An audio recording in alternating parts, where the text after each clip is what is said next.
আসসালামু আলাইকুম। সবাই তো ভালো আছেন, ভালো থাকেন। তো মনে করেন যে এখন মনে করেন বাংলাদেশে মনে করেন যে যেভাবে মনে করেন দেশের যুদ্ধ লড়াই লাগছে, তো এতে মনে করেন যে দেশের ভালো কিছু তো দেখা যায় না। ওই তাই মনে করেন যে দেশের কিভাবে ভালো হইব এইটা সবাই একটু জানাইন, তাহলে জানলে মনে করেন যে দেশের ভালো কিছু করণ যাইব। আর এক কথা হইলো, দেশে তো মনে করেন যে এখন মনে করেন যে অবস্থা চলতেছে 6 মাস ধরে, দেখতে ভালোই লাগে না।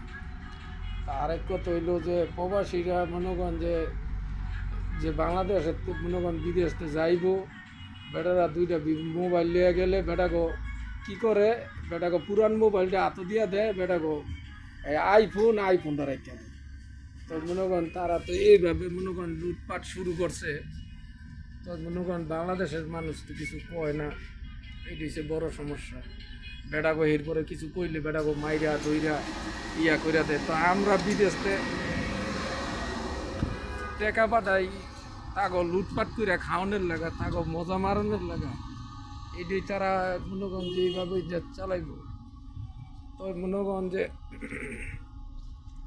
বাংলাদেশে যারা ছুটিতে গেছেন, তারা একদিন ঢাকায় একদিন প্রতিবাদ করেন, তাহলে দেখবেন সোজা হয়ে যাবো।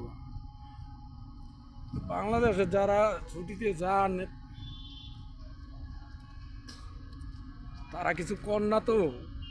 আমরা দেশে যাই, আমাকে জিনিস অত্যাচার করে রাখে, আমাকে জুলুম অত্যাচার করে, আমরা কিছু বলি না দেখিয়া তারা সাহস পেয়ে গেছে। তবে বাংলাদেশে যারা ছুটিতে গেছেন সবাই এটা নিয়ে প্রতিবাদ করেন যে আমাকে দুইটা মোবাইল আনলে সমস্যাটা কি। এই সমস্যাটা যেভাবে এই মনোগঞ্জে তারা মনোগঞ্জ লুটপাট করে খাওয়ানোর জন্য ওই জায়গায় বহে, তাকেও কিছু বলে না দেখি এইভাবে তারা লুটপাট করে খাওয়ানোর সাহস পাইছে। তো এই সে কথা।